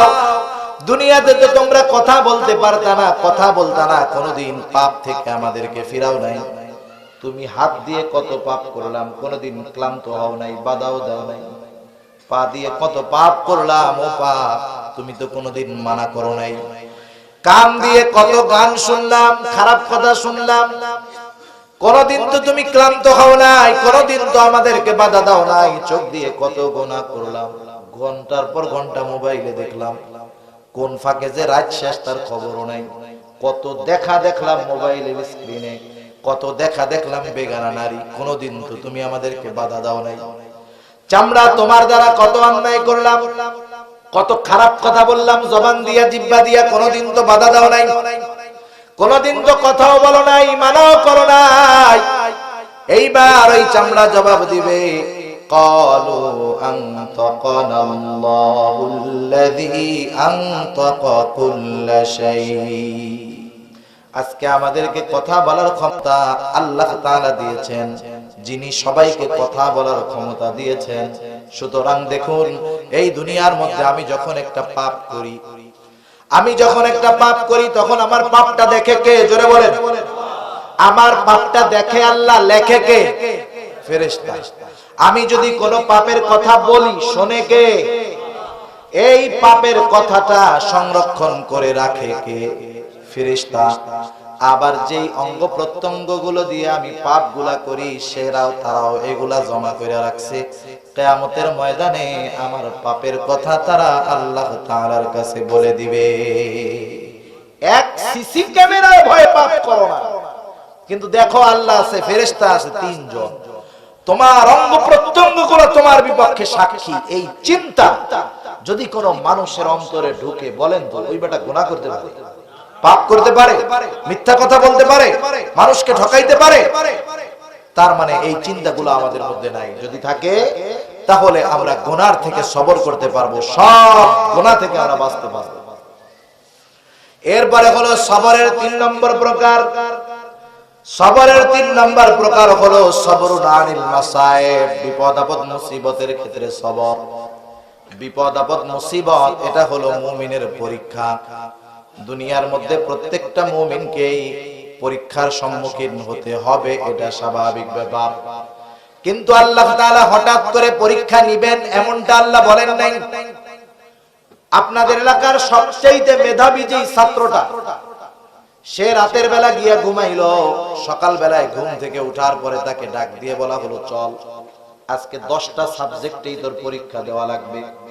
বলেন তো, যত মেধাবী ছাত্র হোক না কেন, প্রস্তুতিবিহীন তাকে যদি পরীক্ষা দেওয়ার জন্য নিয়ে যাওয়া হয়, পরীক্ষায় ভালো রেজাল্ট করা তো বহুত দূরের কথা, বরং ফেলের সম্ভাবনা বেশি। হঠাৎ করে যদি পরীক্ষা আমাদেরকে আল্লাহ তাআলা নিতেন, আমরা পরীক্ষার জন্য অপ্রস্তুত থাকতাম, ফেল হওয়ার সম্ভাবনা ছিল বেশি। আবার আল্লাহ রাব্বুল আলামিন কত সুন্দর সিস্টেম করে রাখছে। মনে করেন আপনাদের এলাকার আরেক মেধাবী ছাত্র, সে পড়ে ক্লাস 8-এ, এই ছাত্র গোল্ডেন এ প্লাস পেল। এই ছাত্রটাকে যদি আপনি 9-এর বই দেন, 10-এর বই দেন, এই ছাত্র 8 ক্লাসের ছাত্র যত মেধাবী হোক না কেন, বলেন তো ক্লাস 10-এর বই সে পরীক্ষা দিতে পারবে নাকি? তার মানে 8-এর উপরে তারে যেটা দেওয়া হবে এটা তার জন্য জুলুম হয়ে যাবে। অনুরূপভাবে আল্লাহর পরীক্ষার সিস্টেমটাও এরকম। 1 নাম্বার, আল্লাহ তাআলা প্রস্তুতিবিহীন পরীক্ষা নেন না। 2 নাম্বার, যে যতটুকু পরীক্ষা দেওয়ার যোগ্য তার বেশি পরীক্ষা তার উপরে চাপায়া দেন। কথা বুঝতেছেন? রাসূল আকরাম সাল্লাল্লাহু আলাইহি ওয়াসাল্লাম বলেন, আশাদ্দুন নাসি বালা আল আম্বিয়া সুম্মাল আমসালু ফাল আমসাল। সবচাইতে কঠিন পরীক্ষা হয় পয়গম্বর আলাইহিস সালামের, এরপরে ধারাবাহিকতা ক্রমান্বয়ে কমতে থাকে।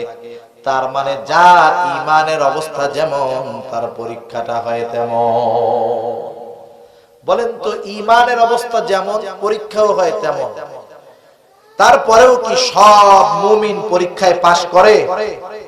অধিকাংশ ফেল যায়। ফেল যাওয়ার কারণটা, এখন ফেল গেলাম, আমি যদি আল্লাহর দোষ দিই, আল্লাহ তোমার পরীক্ষাটা কঠিন হয়ে গেছে, আমার কাছে কঠিন, আসলে বিষয়টা কঠিন না। আর একটা মিসাল দিলে বুঝতে সহজ হবে। মনে করেন সামনে এসএসসি পরীক্ষা আসতেছে, এইচএসসি পরীক্ষা আছে। সব ছাত্র তো আর সেম কোয়ালিটি না। কিছু ছাত্র এখন থেকেই পরিপূর্ণ প্রস্তুতি নিচ্ছে কিভাবে গোল্ডেন এ প্লাস পাওয়া যায়, ঠিক কিনা বলেন? সব কিছু বাদ দিয়ে সে লেখাপড়ায় লিপ্ত। আবার ওই ক্লাসেরই কিছু ছাত্র আছে যারা চিন্তা করতেছে এত লেখাপড়া করে লাভ কি, কর্ণফুলী ব্রিজের উপরে যায় সুন্দর মতো সন্ধ্যা থেকে রাত 11টা পর্যন্ত গল্প গুজব করে, ফেসবুক টিপে, ইন্টারনেট দেখে, ইউটিউব দেখে, দেখা আইসা 11টার সময় সুন্দর মতো ঘুমায়, এক ঠেলায় জোহরের নামাজ প্রায় খায়। এখন ওর মা বাপ বলে, কি রে বেটা, তোর হলো 20-25 দিন পরে পরীক্ষা, পাশের বাড়ির ছেলে পেলে কত সুন্দর লেখাপড়া করে, আর তুই তো বেটা সন্ধ্যার পরে বাসাই থাকস না, আসস 12টার সময়, তুই ফেল যাবি। ফেল গেলেই তো তোর একটা বছর শেষ। আর জীবন থেকে একটা বছর যার চলে যায় সে বোঝে কত ঝামেলা। এখন ওই যে লেখাপড়া করে না, ও ওর মা বাপরে বুঝাইতেছে, আব্বা মা আপনারা তো টেনশন করেন না, চিন্তা করেন না। চিন্তা করবো না কেন, তুই তো ফেল যাবি। বলে যে না, ফেল যাব না। পরীক্ষার আগের রাত্রে কিছু এলহাম আসে, ওহী আসে, ওদের ওহী, সুপার সাজেশন আসে, মা ওইটা আমাদের হাতে আসবে, চিন্তা করেন না। ওই প্রশ্ন আসলে রাতের বেলা লেখাপড়া করে পরের দিন আপনার ছেলে হলে যায় পরীক্ষা দেবে, আপনার ছেলে না পড়া গোল্ডেন এ প্লাস। মা বাপ চিন্তা করেছে তো আরো ভালো, তুই আরো গোড়, আরো ঘুমা। যাই হোক, পরীক্ষার আগের রাত্রে সাজেশন একটা আসছে, প্রশ্নপত্র একটা হাতে পাইছে। 1 ঘন্টা আগে পাইলেই তো এনাফ, 10-12 ঘন্টা আগে পাইছে, সুন্দর মতো প্রশ্নে যা আছে কমপ্লিট করে নিয়ে গেছে। মাশাআল্লাহ, বাসাদন কলিজার টুকরা গুলা হলের মধ্যে গেছে, যাইয়া দেখে গত রাত্রের এলহামে আইছিল পরীক্ষার ক সেটের প্রশ্ন, দিছে গিয়া ঘ সেট। ক সেট যে কঠিন তার চাইতে খ সেট কঠিন, খ সেটের চাইতে গ সেট কঠিন, গ সেটের চাইতে ঘ সেট কঠিন। যারা সারা বছর লেখাপড়া করছে পুরা বই, ওরা প্রশ্ন দেখার পরে কইতেছে আলহামদুলিল্লাহ 80 ঠেকায় এ প্লাস। আর যে কয়জন রাত্রে ওহিনিহা আশায় ছিল সকালে আসছে, ও তো প্রশ্ন পড়তেই পারে না। এখন যদি ওই 10 জন 15 জন ছাত্র হলের মধ্যে দাঁড়ায় বলে, স্যার কি হইছে স্যার, আমাদের প্রশ্ন তো একটাও কমন বাদে নাই, কি প্রশ্ন আসছে, কি আসমানের উপরের থেকে না জমিনের তলের থেকে, টেরও তো পাই না, এই পরীক্ষা আমরা মানি না, এই পরীক্ষা আমরা দিব না, আমাদের কোন প্রশ্ন কমন আসে নাই, আমরা তো পরীক্ষায় ফেল করাই কষ্ট হয়ে যাবে, পাস তো বহুত দূর, ফেল করাই কষ্ট হয়ে যাবে। এখন বলেন, এই যে টোটো কোম্পানির ম্যানেজার গুলার যে দাবি যে পরীক্ষায় আমরা ফেল করাই কষ্ট হয়ে যাবে, এদের দাবি মেনে পরীক্ষা কি বাদ দেওয়া হবে? বরং তাদেরকে তিরস্কার করা হবে যে তোমাদের ক্লাসের অন্যান্য ছাত্ররা তারা এ প্লাস পাওয়ার মতো অবস্থা, আর তোমরা একই ক্লাসের ছাত্র হইয়া পাস তো বহুত দূর, ফেলও করতে পারতেছো না, একই অবস্থা। এখন বলেন, এই যে ছাত্রগুলা পরীক্ষার হলে পাস করতে পারলো না, লিখতে পারলো না, এর জন্য কি স্যার দায়ী নাকি? এর জন্য দায়ী হলো তারা লেখাপড়া করে নাই, টোটো কোম্পানির ম্যানেজার ঘুরে বেড়াইছে, এই জন্য পারে নাই। অনুরূপ ভাবে বর্তমান দুনিয়ার পরীক্ষায় আমরা যেই মুমিনেরা পরীক্ষায় ফেল যাই, এর জন্য দায়ী তো আল্লাহ রাব্বুল আলামিন নয়, বরং এর জন্য দায়ী হলাম আমরা নিজেরা। কারণ আল্লাহ রাব্বুল আলামিন পরীক্ষা যে যতটুকু দিতে পারবে তার পরীক্ষা তেমনই হবে। আবার পরীক্ষার প্রস্তুতিও আল্লাহ তাআলা নেওয়ার সুযোগ করে দিয়েছেন, আবার জানায়ও দিয়েছেন বান্দা পরীক্ষাগুলা কোন কোন ক্ষেত্রে হতে পারে। আল্লাহ তাআলা কোরআনুল কারীমের সূরা বাকারার মধ্যে বলেন, ওয়ালা নাবলুওয়ান্নাকুম বিশাইইম মিনাল খাউফি ওয়াল জু'i ওয়া নাকসিম মিনাল আমওয়ালি ওয়াল আনফুসি ওয়াস সামারাত। আল্লাহ রাব্বুল আলামিন বলেন, ওয়ালা নাবলুওয়ান্নাকুম, আমি অবশ্যই তোমাদের পরীক্ষা নিব। আল্লাহ তাআলা অবশ্যই আমাদের পরীক্ষা নিবেন। আমরা যদি জিজ্ঞাসা করি আল্লাহ কোন কোন বিষয়ের কিভাবে পরীক্ষা নিবেন, আল্লাহ বলেন, বান্দা বিশাইইম মিনাল খাউফ, তোমারে কিছু ভয় দিয়া পরীক্ষা নিব। আর কি দিয়া পরীক্ষা নেবেন আল্লাহ বলেন, ওয়াল জু', ক্ষুধা তথা খাদ্য অভাব দিয়ে আমি আল্লাহ তোমার পরীক্ষা নিব। ওয়া নাকসিম মিনাল আমওয়াল, আল্লাহ বলে বান্দা তোমার কিছু সম্পদের লসের দ্বারা পরীক্ষা নিব। ওয়াল আনফুস, তোমার জীবনের ক্ষতির দ্বারা আমি আল্লাহ পরীক্ষা নিব।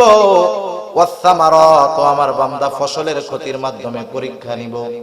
এখন আল্লাহ বলেন, এই পরীক্ষাগুলায় যারা উত্তীর্ণ হয়ে যাবে, কারণ পরীক্ষা, বিপদ আপদ, মুসিবত এটা আল্লাহর তরফ থেকেই আসে। আল্লাহ তাআলাই আমাদের সকল প্রকার কল্যাণ দেন, আল্লাহ তাআলাই আমাদের সকল প্রকার কল্যাণ দেন। বলেন তাকদীরের ভালো মন্দ, এই দুনিয়ার সুখ শান্তি স্বাচ্ছন্দ্য কষ্ট ক্লেশ সব কার তরফ থেকে আসে? জোরে বলেন। তাহলে আমাদের পরীক্ষায় এই বিপদে মুসিবতে আল্লাহই ফলাইছেন। কেন ফলাইছেন? আল্লাহ তাআলা পরীক্ষা করতে চান, আমার গোলাম আমি আল্লাহই তোমাকে শান্তিতে রাখি, আমি আল্লাহই তোমাকে কষ্ট দেই। আমি দেখতে চাই এই মুসিবতে পড়ে তুমি আমি আল্লাহকে ডাকো নাকি তুমি তোমার বাবাকে ডাকো। আল্লাহ দেখতে চায় যে পরীক্ষায় পড়ার পরে বিপদে পড়ে কারে ডাকে। বিপদ আপদ মুসিবত জীবনে তো ছোট ছোট বহুত আসে। একজন হোঁচট খেয়া পড়ছে, এটাও তার একটা মুসিবত। মুসলিম শরীফের হাদিস, মুমিনের পায়ে যদি একটা কাঁটাও ফুটে এর কারণেও তার সগীরা গুনাহ মাফ হয়। সুবহানাল্লাহ। এই আষাঢ় খাইতেছে, আষাঢ় খায় না মানুষ, দৌড় দিয়া বৃষ্টির দিন কাদা যে জায়গায় আছে দেখবেন আষাঢ় খায়। যার অভ্যাস যেরকম আষাঢ় খাওয়ার পরে তার আচরণ হয় সেরকম। দেখবেন আষাঢ় খাইয়া কেউ কয় ও আল্লাহ, আষাঢ় খাওয়ার পরে কেউ কয় পরে কেউ বলে ও আব্বা ও বাবা। আষাঢ় খাওয়ার পরে কেউ আল্লাহরেও ডাকে না, বাপ মারেও ডাকে না, আর এক বাবারে ডাকে, আছে না নাই?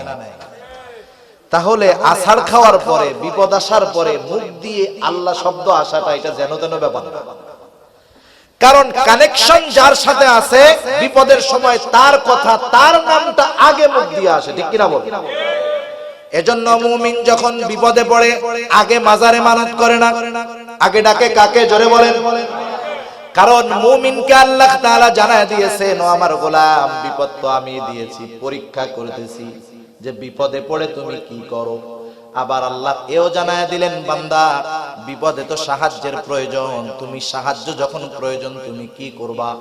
আল্লাহ তাআলা বলেন, ইয়া আইয়ুহাল্লাযীনা আমানুস্তাঈনু বিস-সাবরি ওয়াস-সালাহ ইন্নাল্লাহা মা'আস-সাবিরিন।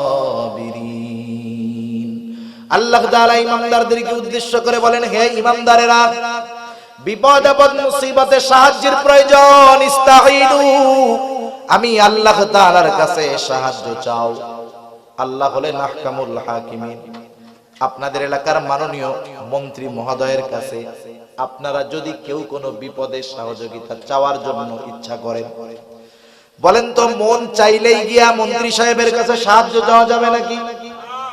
আপনি প্রথমে এলাকার মেম্বার সাহেবকে বলবেন, ও মেম্বার সাহেব, আমি একটু আমাদের মন্ত্রী সাহেবের সাথে একদিন দেখা করতে চাই। মেম্বারে কত কেজি তেল মারা লাগবে তার ঠিক নাই। মেম্বার 2-4 কেজি তেল মারার পরে এরপরে যাবে চেয়ারম্যানের কাছে। চেয়ারম্যান যায় বলবে, আমার এলাকার একজন এমপি সাহেবের সাথে কথা কইতে চাই, ব্যবস্থা করে দেন। এবার চেয়ারম্যান তেল মারতে মারতে সে ফোন দিবে এমপির পিএস রে। এমপির পিএস কে তেল মারতে মারতে 1 বছর পরে গিয়া হয়তো বলবে, আচ্ছা ঠিক আছে এবার বাড়িতে আসতেছ, ওনারে আসতে কইও। যখন আপনি আপনার অসুবিধার কথা নিয়ে যাবেন, 1 বছর আগের অসুবিধা গেলেন 1 বছর পরে, ঢোকার সময় পিএস বলে টাইম কিন্তু 1 মিনিট, 1 মিনিটের মধ্যে বলে শেষ করবা। 1 মিনিট তো এমপি সাহেবের সারা জীবনে ডাইরেক্ট কথা বলার সুযোগ হয় নাই। দেখা সাক্ষাৎ হইলো, সালাম কালাম জিজ্ঞেস করতেই তো 3 মিনিট শেষ, ঠিক কিনা বলেন?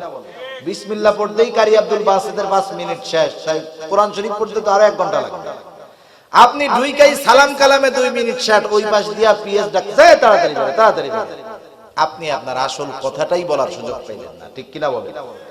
তাহলে দেখেন, দুনিয়ার একজন এমপি সাহেবের সাথে, মন্ত্রী সাহেবের সাথে নিজের প্রয়োজনের কথা বলতে কত প্রসেস, কত সময়ের প্রয়োজন হয়, কত পদ্ধতির প্রয়োজন হয়, আবার মন খুলে বলাও যায় না।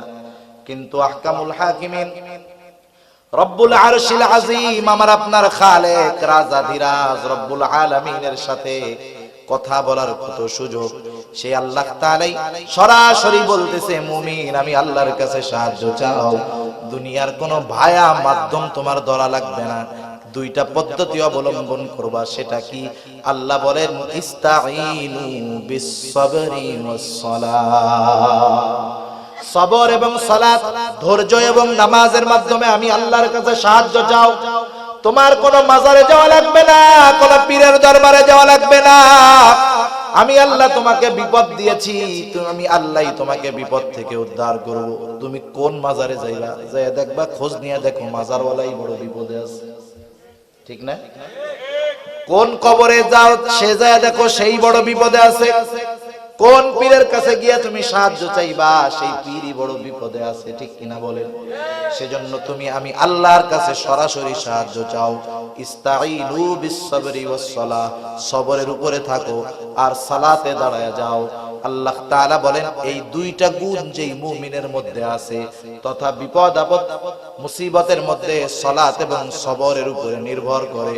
আল্লাহ তাআলা বলেন, ইন্নাল্লাহা মা'আস-সাবিরিন, নিশ্চয় আল্লাহ তাআলা ধৈর্যশীলদের সাথে আছেন। তার মানে যেই মুমিন এই 2 গুণে গুণান্বিত হয়, আল্লাহ তাআলা তার উপাধি দিয়েছেন সাবির। সুবহানাল্লাহ, এটা আল্লাহ প্রদত্ত একটা ডিগ্রি। আল্লাহ প্রদত্ত একটা কি ডিগ্রি? আল্লাহ তাআলা বলেন নাই যে আল্লাহ মুমিনরা আমি আল্লাহর কাছে সবর এবং সালাতের মাধ্যমে সাহায্য চাও, আর নিশ্চয়ই আল্লাহ মুমিনদের সাথে আছে। আল্লাহ এই কথা বলেন নাই। প্রথম বলছেন মুমিনেরা সবর এবং সালাতের মাধ্যমে সাহায্য চাও, আর নিশ্চয়ই আল্লাহ ধৈর্য ধারণকারীদের সঙ্গে আছে। সুবহানাল্লাহ। এখন সবরটাকে এটা একটু বুঝতে হবে আগে। কষ্ট হইতেছে আপনাদের?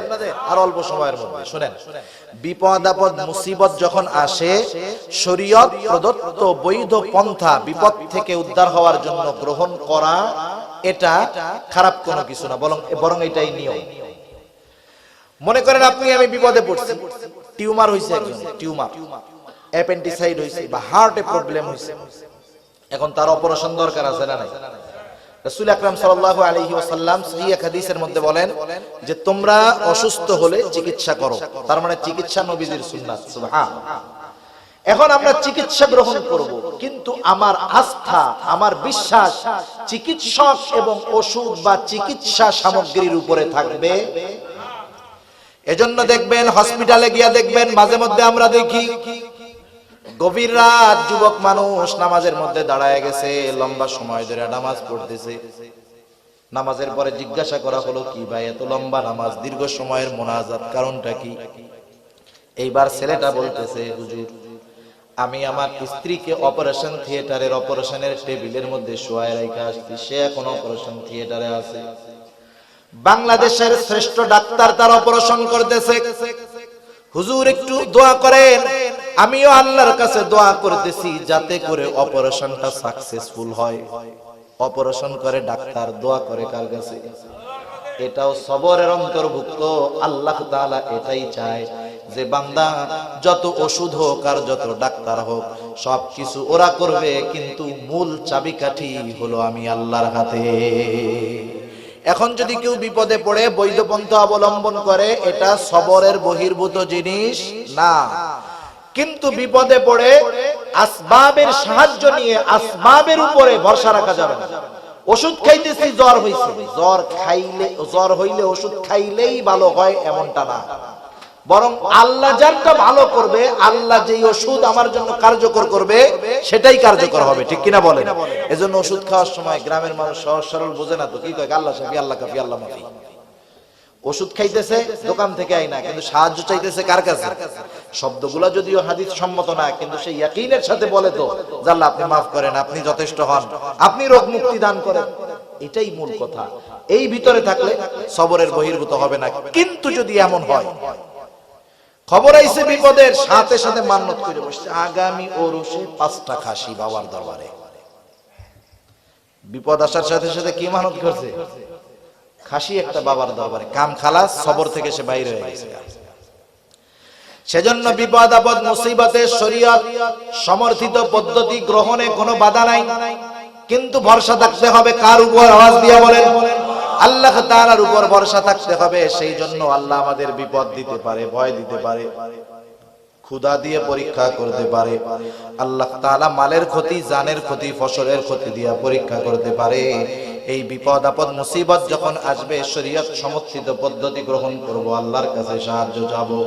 এই বিষয়টা যদি আমাদের ঠিক থাকে, ওই ধরনের মুমিনের ব্যাপারে আল্লাহ তাআলা আবার বলতেছেন, হাবিব ওয়াবাশশিরিস সাবিরিন, আপনি ধৈর্য ধারণকারীদেরকে সুসংবাদ জানায়া দেন।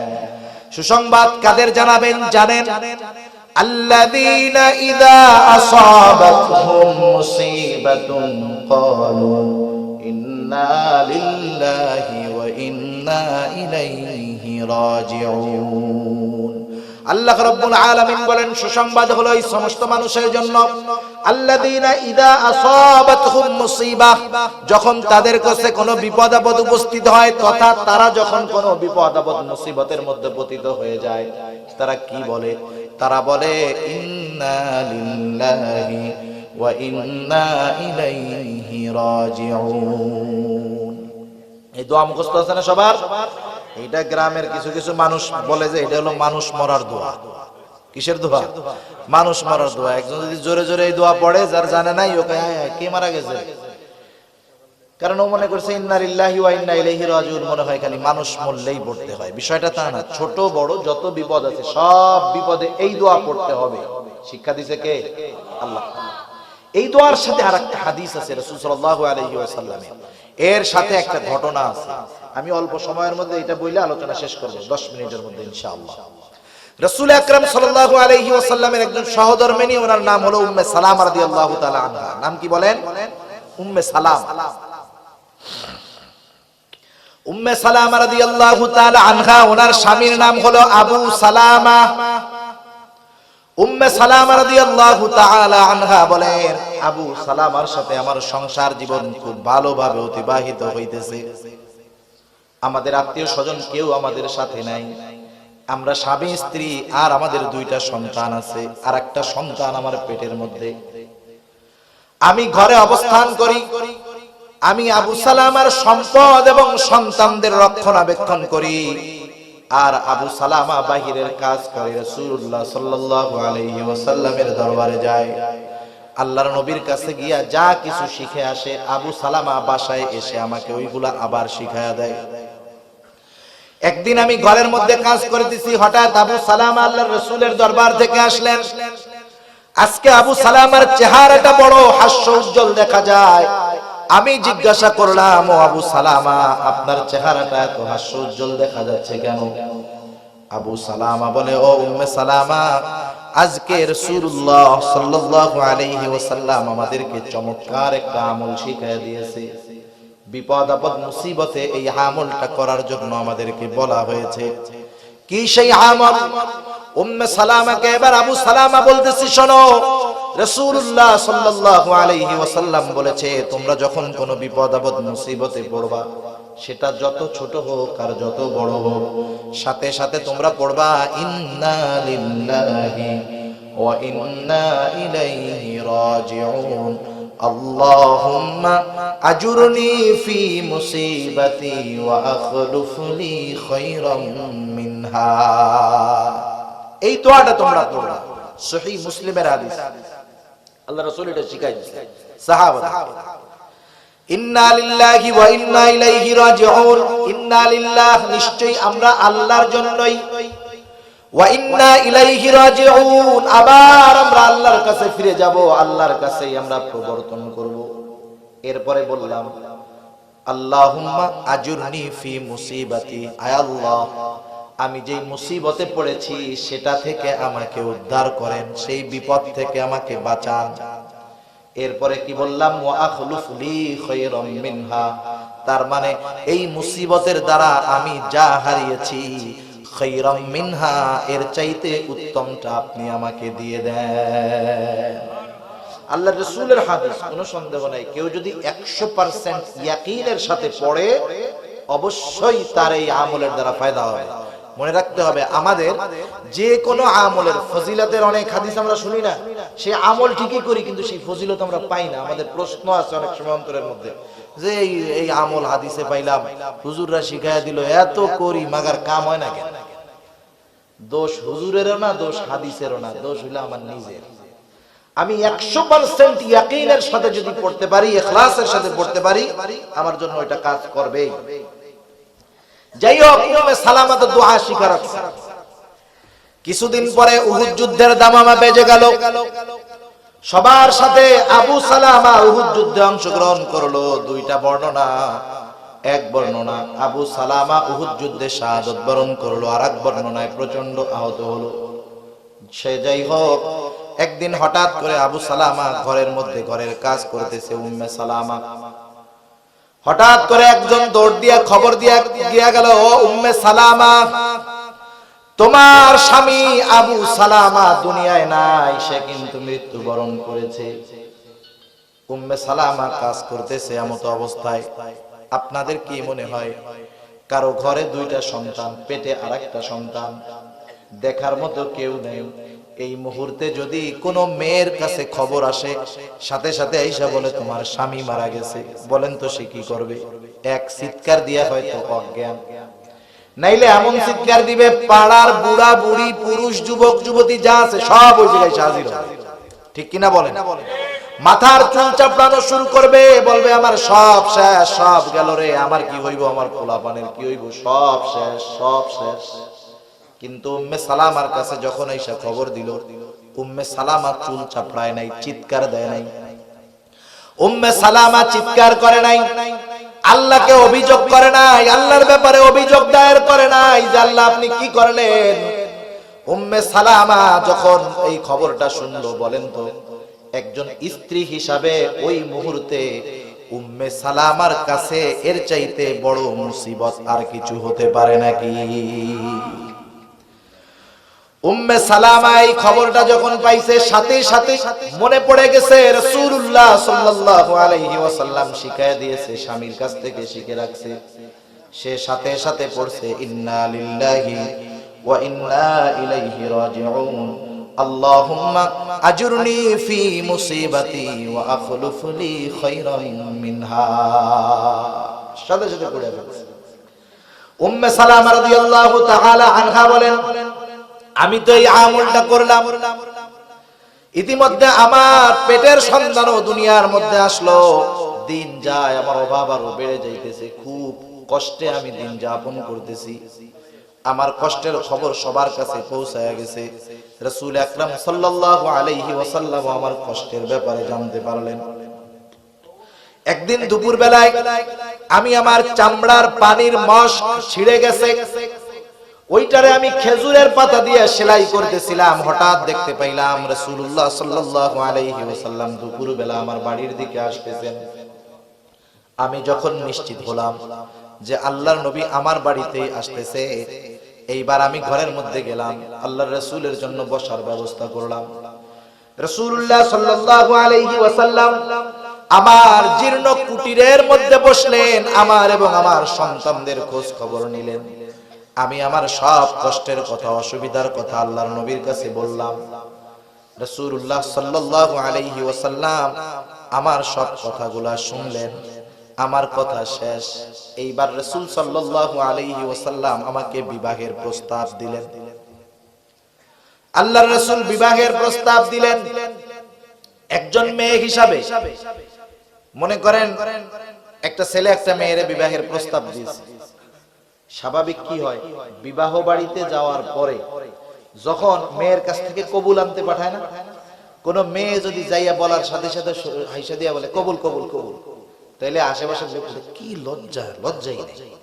একটু লজ্জা শরম থাকলে একটু আস্তে আস্তে হবে না? ও তো বৈধ বিয়া, ও কবুল কইছে, রাজি হয়ে গেছে গা, এই জন্য আমরা কি বলছি? লজ্জা নেই। তার মানে প্রস্তাব দেওয়ার সাথে সাথে লজ্জাশীল নারী সে প্রস্তাব দেওয়ার সাথে সাথে এরকম বলে না। আবার উম্মে সালামা চিন্তা করতেছে আল্লাহর রাসূল প্রস্তাব দিছে, ডাইরেক্ট না বলার সুযোগ আছে? যদি আমি বলি সরাসরি রাজি হয়ে যাই তাইলে তো আমার লজ্জা ভেঙে গেল, আর যদি আল্লাহর রাসূলের প্রস্তাব ফিরায় দেই কত বড় বেয়াদবি হয়ে গেল। ওইটা তো ওই জামানার কথা। এখন তো আমরা এমন এক জামানায় বসবাস করতেছি, কিছু নারীর লজ্জা তো বহুদূর, বরং ছেলেদেরকে অপহরণ করে নিয়ে তারা বিবাহ করতেছে। চিন্তা করছেন? মুরব্বী যারা আছে 50 বছর যাদের বয়স, আল্লাহ কি দেখলাম, এ তো কল্পনাও করি নাই, স্বপ্নেও কোনোদিন ভাবি নাই। আবার অনেক ছেলে চিন্তা করতেছে বাপ মায় বিয়া দেয় না, যদি এরকম অপহরণ করে কেউ বিয়া কইরাই ফেলাই তো ভালো। তা যাই হোক, চিন্তা করেন উম্মে সালামা রাদিয়াল্লাহু তাআলা আনহার চিন্তা কি। উনি লজ্জায় হাও বলেন নাই, আবার বেয়াদবি হবে নাও বলেন নাই। উম্মে সালামা রাদিয়াল্লাহু তাআলা আনহা বলেন, আল্লাহর রাসূলের প্রস্তাবের পরে আমি 3টা ওযর আল্লাহর নবীর সামনে পেশ করলাম। 1 নাম্বার বললাম, ইয়া রাসূলুল্লাহ, আমি অতি লজ্জাশীলা, হতে পারে আমার এই অতি লজ্জা আপনার কষ্টের কারণ হতে পারে। 2 নাম্বার, আমার তো বয়স অনেক হয়ে গেছে। 3 নাম্বার, আমার 3টা সন্তান আছে, ইয়া রাসূলুল্লাহ, আমার বিবাহের পরে এই 3টা সন্তানের অবস্থা কি হবে? আল্লাহর নবী বলতেছেন, ও উম্মে সালামা, 1 নাম্বার তোমার লজ্জা বেশি, আল্লাহ তাআলা তোমার এই অতি লজ্জাকে স্বাভাবিক করে দিবেন। 2 নাম্বার, তুমি বলতেছো বয়সের কথা, আমার বয়স তো 55 বছর, বয়স কোনো ব্যাপার না। 3 নাম্বার, তুমি তোমার সন্তানদের বিষয়ে চিন্তিত আছো, তোমার সন্তান এরা তো মন জানি আমারই সন্তান। উম্মে সালামার বিবাহ হয়ে গেল রাসূলুল্লাহ সাল্লাল্লাহু আলাইহি ওয়াসাল্লামের সাথে। হযরত উম্মে সালামা রাদিয়াল্লাহু তাআলা আনহা বলেন, আমার স্বামী আবু সালামার মৃত্যু ছিল আমার জন্য সবচেয়ে বড় মুসিবত। আমি স্বামীর মৃত্যুর খবর পাওয়ার সাথে সাথে দোয়াটা পড়লাম, আর পরবর্তীতে আমি চিন্তা করতাম স্বামী হিসাবে আমার কাছে আবু সালামার চাইতে উত্তম আর কেউ নয়। তাইলে আল্লাহর কাছে তো আমি এই দোয়ার মাধ্যমে আরো উত্তম স্বামী প্রার্থনা করেছি। কে হবে সেই উত্তম স্বামী? আমার মনের মধ্যে সব সময় এই জল্পনা কল্পনা ছিল, কিন্তু আমার আল্লাহ আমার দোয়াটাকে কবুল করেছেন। আল্লাহ তাআলা স্বামী হিসাবে আবু সালামার জায়গায় স্বামী হিসাবে এমন মানুষকে আল্লাহ তাআলা আমাকে দান করেছে, যার মতো আখলাকওয়ালা মানুষ আসমানের নিচে আর জমিনের উপরে একটাও নাই। সেজন্য বিপদ আপদ মুসিবত আসতেই পারে, এই আমলগুলো আমাদের করতে হবে, তাহলে সবরের উপরে থাকা যাবে। আর সর্ব অবস্থায় এই অভ্যাসটা করে সবরের উপরে দায়েম কায়েম থাকতে হবে। আল্লাহ তাআলা সেই কথাই বলেন, বান্দা ইয়া আইয়ুহাল্লাযীনা আমানুসবিরু ওয়া সাবিরু, হে মুমিন বান্দা তুমি সবর করো, সবরের উপরে অটল থাকো। ওয়ারাবিতু, সর্ব অবস্থায় জিহাদের জন্য প্রস্তুত থাকো। 4 নম্বরে ওয়াত্তাকুল্লাহ, আল্লাহ তাআলাকে ভয় করো, তাহলে কি হবে? লাআল্লাকুম তুফলিহুন, এই 4 গুণে তুমি কেন গুণান্বিত হবা? যাতে করে তুমি একজন সফল মুমিন হতে পারো। সফল মুমিন হওয়ার দরকার আছে না নাই? আল্লাহ তাআলা আমাদের প্রত্যেককে সবরের গুণে গুণান্বিত হওয়ার তৌফিক আল্লাহ দান করুক। সবাই বলি আমিন। আর একটা বিষয় খেয়াল রাখতে হবে, আল্লাহ রাসূল বলছে তোমরা আল্লাহর কাছে কখনো সবর প্রার্থনা করবা না। আল্লাহর কাছে সব সময় মুসিবত থেকে মুক্তি চাইবা। এর পরেও যদি মুসিবত চলে আসে তাহলে সবর করবা। আর সবর কোন পদ্ধতিতে করতে হবে আমরা বিস্তারিত আলোচনা করেছি। আল্লাহ তাআলা আমাদেরকে কথাগুলো বুঝবার, আমল করবার তৌফিক দান করুক। সবাই বলি আমিন। ওয়া আখিরু দাওয়ানা আলহামদুলিল্লাহি রাব্বিল আলামিন।